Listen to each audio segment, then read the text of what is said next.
Bonjour, bonsoir et bienvenue dans une nouvelle histoire. Cette histoire est un peu spéciale. Je vais vous conter un récit que certains disent maudit, mais je vais vous laisser vous faire votre propre avis. Certains mots avec lesquels cette histoire vous sera contée seront des mots anciens, étranges et parfois oubliés. Vous ne comprendrez pas ces mots, mais ces mots inconnus vous seront vitaux afin de vous soustraire de la malédiction et de vous protéger. Parfois, il faut tout simplement ne pas traduire certains mots. Encore une fois, c'est à Archibald que l'on doit ce récit, sans doute le seul à avoir réchappé à la malédiction. Vous vous dites, si cette histoire est maudite, pourquoi l'a-t-il retranscrite? Et vous avez totalement raison.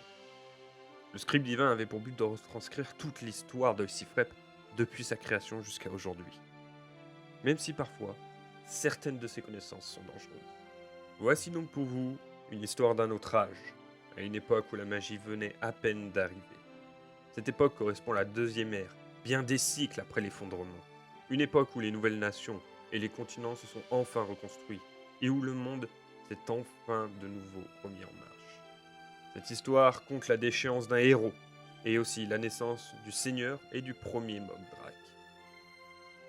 Les Mogdrak sont des êtres puissants, on dit souvent capables de rivaliser avec les dieux, mais aussi des êtres maudits, avec la fâcheuse habitude de jouer avec les mortels, des êtres aussi qui ont brisé leurs liens avec le monde.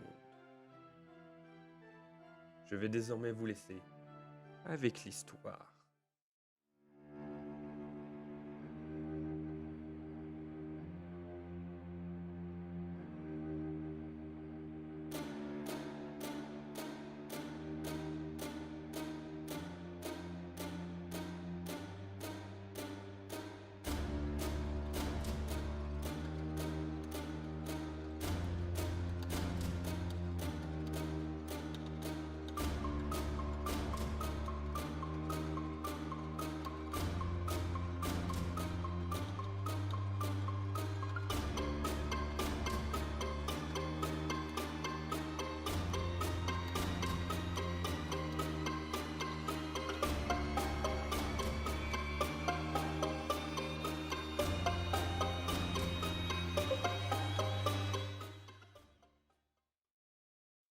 Tivik, shit, oita, Mercus, zet, Macursi.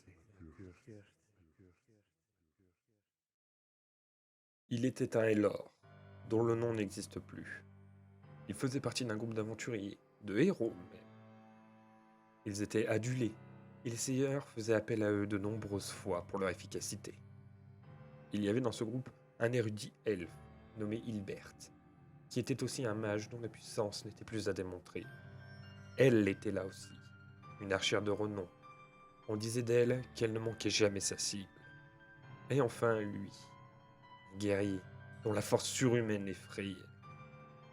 Avec le temps, lui et elle décidèrent de se marier et de prendre leur retraite d'aventurier. Mais ils furent appelés sur une dernière mission. Une créature diabolique semait le chaos dans une forêt.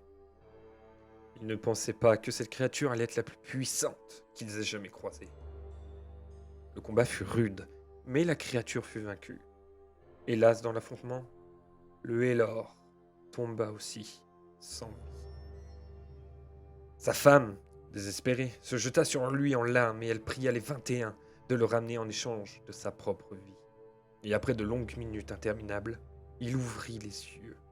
Cela semblait impossible pour l'érudit, car personne ne revient du monde des morts. Après plusieurs mois de retraite, la vie si paisible du couple fut brusquement interrompue. Elle tomba grièvement malade et personne ne semblait capable de la soigner. Elle mourut très vite, sous ses yeux impuissants, et dès ce jour, il sombra. Il n'était désormais plus que l'ombre de lui-même, et il s'engagea dans une quête sombre. Si elle avait réussi à le ramener, il pouvait faire pareil. Il commençait à se renseigner, mais aucun ouvrage n'indiquait comment faire usage de la Maïgodéac. Bien sûr, il ne trouva jamais rien, et en lui, une haine immense ne faisait que grandir. Il haïssait les dieux pour l'avoir abandonné et pris sa femme. ceux qui l'ont laissé faire, et enfin lui-même. Car il était encore en vie, et elle non. Il décida alors de consulter un prêtre des dieux. Peut-être aurait-il la réponse. Ce dernier ne l'aida pas et lui révéla que les dieux avaient pris sa femme, car tel était le prix à payer pour l'avoir ramenée. C'est à ce moment qu'il perdit définitivement foi envers les dieux et les vivants.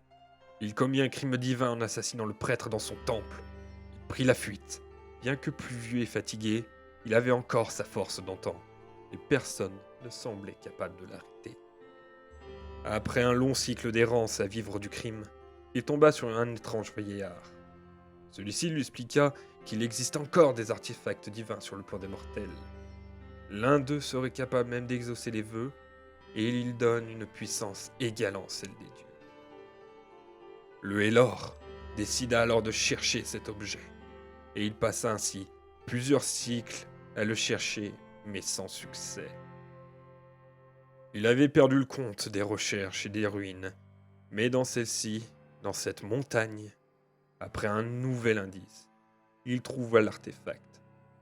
Posé comme cela dans une boîte, sur un piédestal. Seraient-ce les dieux qui jouent de lui? Peu importe. Cet anneau, en argent serti d'une améthyste, était là. Il prit l'anneau dans sa main. Mais une souffrance inouïe lui compliqua la tâche. L'anneau le brûlait. Déterminé, il passa tout de même l'anneau à son doigt, et il fut envahi d'une immense énergie troublante, qui lui causa aussi d'horribles douleurs. Mais une fois stabilisé, il se releva. En se retournant pour sortir, il tomba nez à nez avec Hilbert, son ancien ami. Ce dernier, s'étant inquiété pour son ami, il l'avait suivi, et après avoir cherché de longs moments, il l'a retrouvé. Pourtant, c'était comme si deux inconnus se rencontraient. « Que fais-tu » demanda l'érudit. « Je veux la ramener, lança l'autre. « Je connais ta souffrance, mais regarde-toi. C'est ce qu'elle aurait voulu. Tu n'as rien fait pour elle. Elle avait fait un pacte avec les dieux, et elle devait payer sa dette envers eux. Les dieux m'ont abandonné. Ils me l'ont prise et je vais la ramener. Non, tu les as abandonnés, et en tuant ce prêtre, tu t'en es fait des ennemis. C'est un miracle que tu ne sois pas encore maudit. Je vais utiliser cet anneau pour devenir un nouveau dieu, et elle reviendra. Puis je prendrai leur place et forgerai un nouveau monde où la souffrance disparaîtra comme les guerres. Un monde où les gens pourront vivre sans crainte et sans peur de la mort.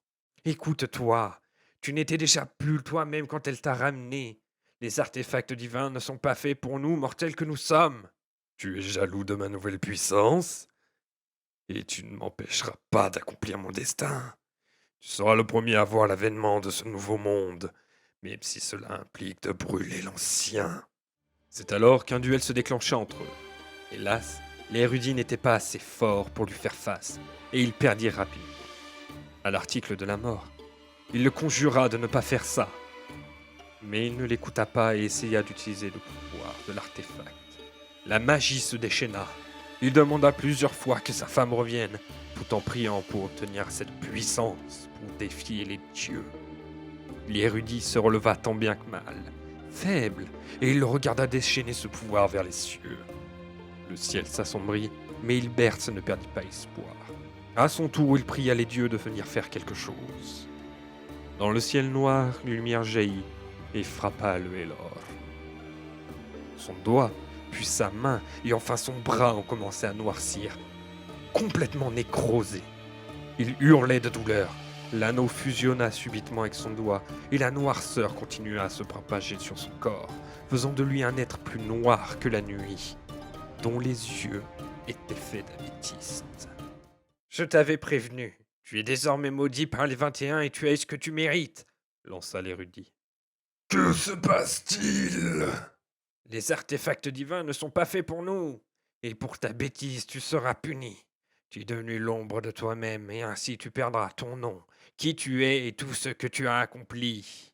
Maudit sois-tu, Hilbert, et maudit soient les 21. Si je deviens désormais une ombre sans nom, alors je serai craint par tous, et je reviendrai un jour prendre ce qui m'est dû. Quiconque osera désormais clamer mon nom, mon histoire, me rejoindra dans mon royaume. Disparais désormais. Nul n'osera jamais parler de toi, car tu es désormais un monstre, un déchu, un banni. C'est alors qu'est né le premier et seigneur des Mogdraks, seigneur de ces êtres déchus par les dieux. Il disparut dans les ombres, aussi noires que son âme. Depuis ce jour, plus personne n'osa dire son nom ou écrire son histoire. Les quelques imprudents qui ont essayé ont disparu dans son monde, loin de la vigilance des dieux. Après bien d'autres cycles, d'autres Mogdraks sont arrivés, et certaines personnes ont même passé des pactes avec eux, pour le meilleur comme pour le pire. Mais ce sera le sujet d'une autre histoire. Merci de m'avoir écouté et d'avoir suivi. J'espère que cela vous a plu. Si c'est le cas, n'hésitez pas à le dire dans les commentaires, mettre un j'aime et surtout partager. C'est le meilleur moyen de me soutenir, c'est le meilleur moyen de participer activement à la chaîne. Je vous remercie encore. Je vous dis à la prochaine, au revoir et surtout, restez curieux.